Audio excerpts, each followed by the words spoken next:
सभी को नमस्कार। मैं आरपी दिवाच। उच्च न्यायालय से संबंधित जितने भी महत्वपूर्ण क्वेश्चन बनते हैं आज उन पर हम विस्तार से चर्चा करेंगे।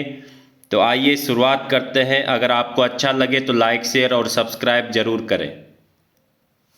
उच्च न्यायालय का एक सेवानिवृत्त न्यायाधीश विधि व्यवसाय कर सकता है सिर्फ उच्चतम न्यायालय में, सिर्फ उच्च न्यायालय में, उच्चतम न्यायालय और अन्य उच्च न्यायालय में, किसी भी न्यायालय में नहीं। देखिए अनुच्छेद 220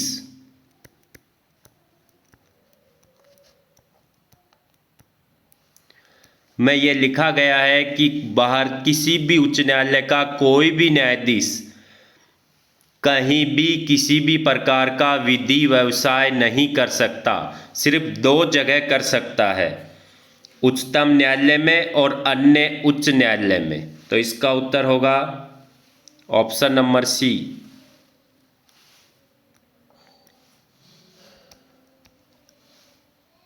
देखिए जो अनुच्छेद से जो क्वेश्चन बनते हैं वो भी कवर करवा रहा हूं, साथ ही अनुच्छेद भी याद करते हुए चलिए।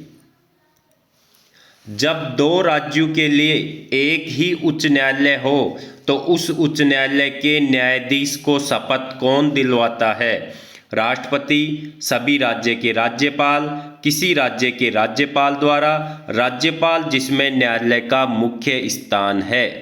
देखिए अगर दो राज्यों के लिए, जैसे मान लो राजस्थान और गुजरात के लिए एक ही उच्च न्यायालय बना दिया जाए तो उसके न्यायाधीश को शपथ कौन दिलवाएगा?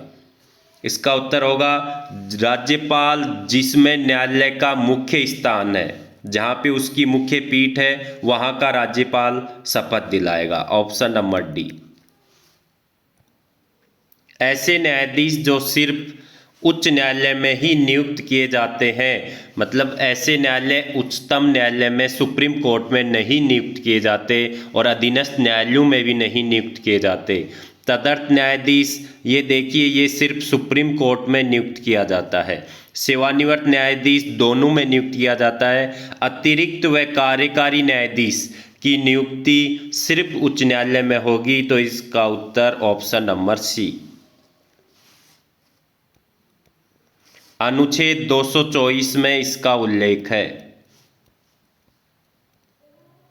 और अतिरिक्त व कार्यकारी न्यायाधीश की नियुक्ति राष्ट्रपति द्वारा की जाती है। यह न्यायाधीश तब नियुक्त किया जाता है जब न्यायालय में किसी कार्य की अधिकता हो जाए तो राष्ट्रपति को यह लगे कि यहाँ अन्य अतिरिक्त न्यायाधीशों की आवश्यकता है। 2 वर्ष से अधिक के लिए नहीं की जा सकती।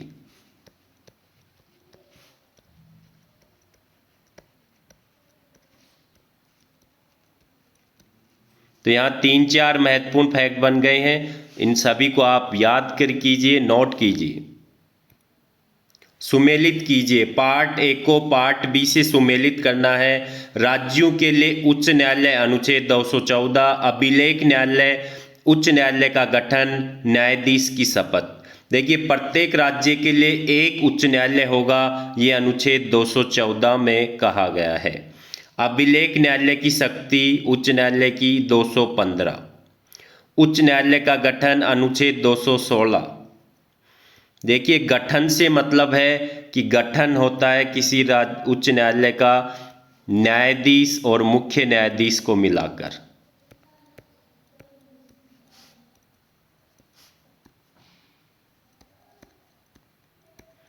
– 216 में। और जो न्यायाधीशों की शपथ है वो अनुच्छेद 219 में। तो 1, 2, 3, 4 ऑप्शन नंबर बी बिल्कुल सही है। देखिए फिर सुमेलित करने वाला क्वेश्चन है। सुमेलित करने वाले क्वेश्चन एक अच्छे लेवल के क्वेश्चन होते हैं। पार्ट ए को पार्ट बी से सुमेलित करना है। न्यायाधीशों की नियुक्ति, देखिए न्यायाधीशों की नियुक्ति राष्ट्रपति द्वारा की जाती है। न्यायाधीश द्वारा पद त्याग, अगर वो अपना त्याग पत्र देना चाहता है तो वो राष्ट्रपति को देगा। न्यायाधीश पर महाभियोग, देखिए न्यायाधीश का महाभियोग का मतलब है अठाना। न्यायाधीश को कैसे अठाया जाता है? महाभियोग शब्द का प्रयोग ना कर यहाँ रिमूवल शब्द का उपयोग किया गया है संविधान में। हम सामान्यतः भाषा में उसे महाभियोग बोल देते हैं, लेकिन संविधान में इसके लिए महाभियोग शब्द का उपयोग नहीं किया गया है। न्यायाधीश पद के लिए अर्हता क्या योग्यता होनी चाहिए? तो न्यायाधीशों की नियुक्ति है अनुच्छेद 217(1) में।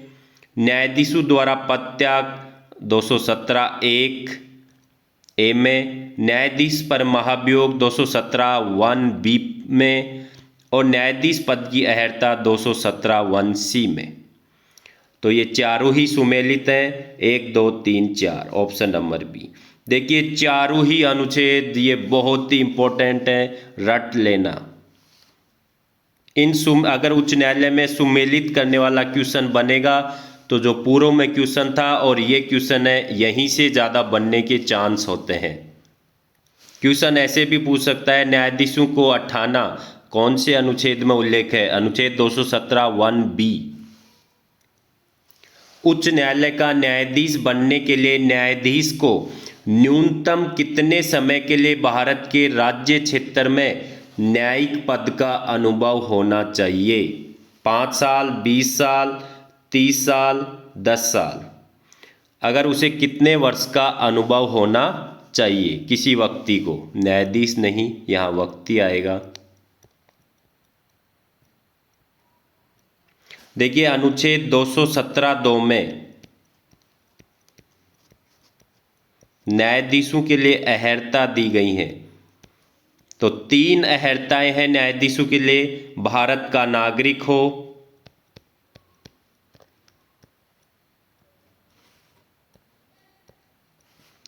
दस वर्ष तक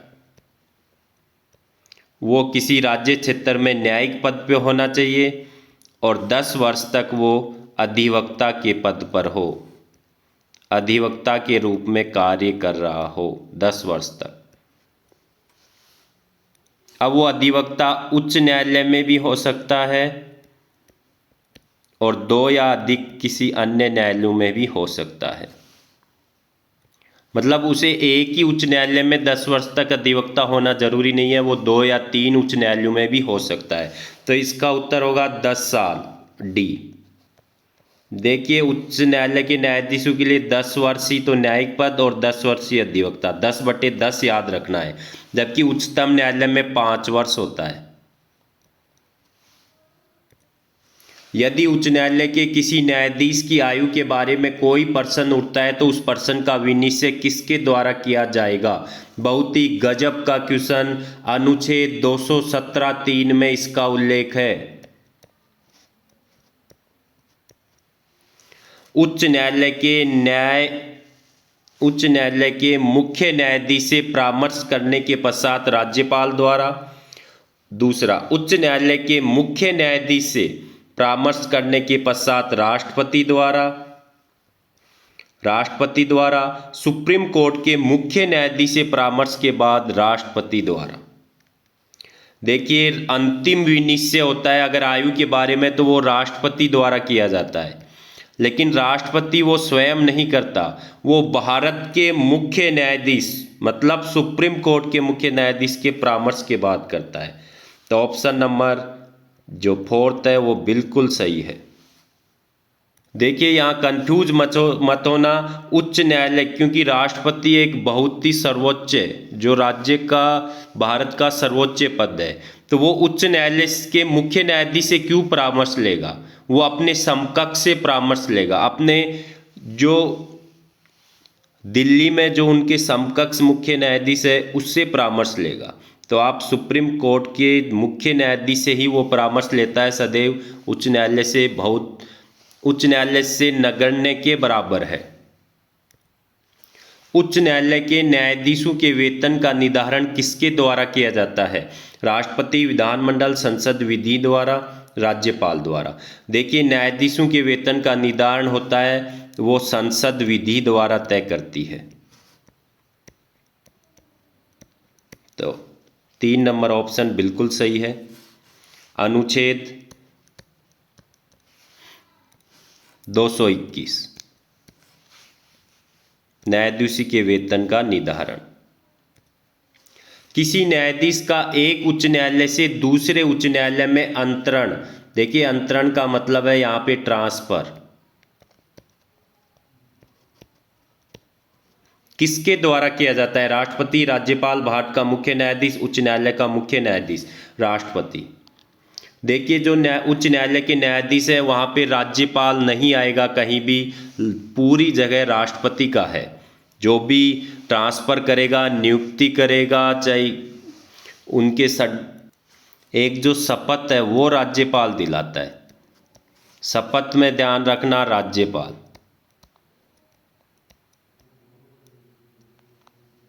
और नहीं राष्ट्रपति आएगा। अब राष्ट्रपति ये स्वयं नहीं करता, भारत के मुख्य न्यायाधीश और उच्च न्यायालय के मुख्य न्यायाधीश से परामर्श के बाद किसी न्यायाधीश का ट्रांसफर किया जाता है।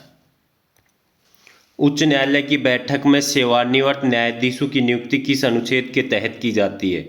अनुच्छेद 224 का, अनुच्छेद 225, अनुच्छेद 226, अनुच्छेद 217। इसका उत्तर होगा अनुच्छेद 224 का, ए ऑप्शन। देखिए जो सेवानिवृत्त न्यायाधीश होगा वो शक्तियों का, विशेषाधिकार का, शक्ति हो चाहे विशेषाधिकार हो, सबका प्रयोग करेगा, लेकिन फिर भी उसे उच्च न्यायालय का न्यायाधीश नहीं समझा जाएगा, न्यायाधीश नहीं माना जाएगा। गलत कथन के रूप में पूछा जा सकता है ये। उच्च न्यायालय द्वारा रिट जारी करने की शक्ति का उल्लेख किस अनुच्छेद में? अनुच्छेद 224 का, अनुच्छेद 225, अनुच्छेद 226, अनुच्छेद 219। देखिए अनुच्छेद 226 में रिट जारी करने की शक्ति का उल्लेख है। 5 प्रकार की रिट जारी कर सकता है: बंदी प्रत्यक्षीकरण,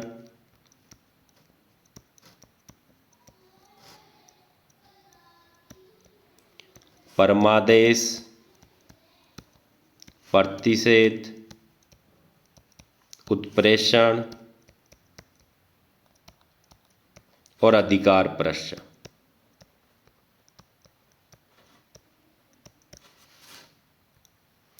राज्य क्षेत्र में स्थित सभी न्यायालय के अधीक्षण की उच्च न्यायालय की शक्ति का उल्लेख किस अनुच्छेद में है? अधीक्षण का मतलब होता है, अपन नॉर्मल भाषा में बात करें तो चेकिंग, मतलब वो निरीक्षण कर सकता है। अनुच्छेद 227(1), अनुच्छेद 227(4), अनुच्छेद 227(3), अनुच्छेद 219। इसका उत्तर होगा अनुच्छेद 227(1), ए ऑप्शन बिल्कुल सही है। लेकिन अनुच्छेद 227(3) है वो भी बहुत महत्वपूर्ण हो जाता है। अगर मान लो राज्य में कोई सैनिक न्यायालय हो, राज्य में कोई सैनिक न्यायालय हो, तो फिर ऐसे न्यायालयों की उच्च न्यायालय क्या नहीं कर सकता? निरीक्षण नहीं कर सकता। ऐसा किस अनुच्छेद में लिखा गया है? अनुच्छेद 227(3) में। अब देखिए उच्च न्यायालय है वो अधीनस्थ न्यायालयों के लिए नियम भी बना सकता है, पद्धतियां बना सकता है। तो ये काम उच्च न्यायालय अपने अधीनस्थ न्यायालयों के लिए करता है।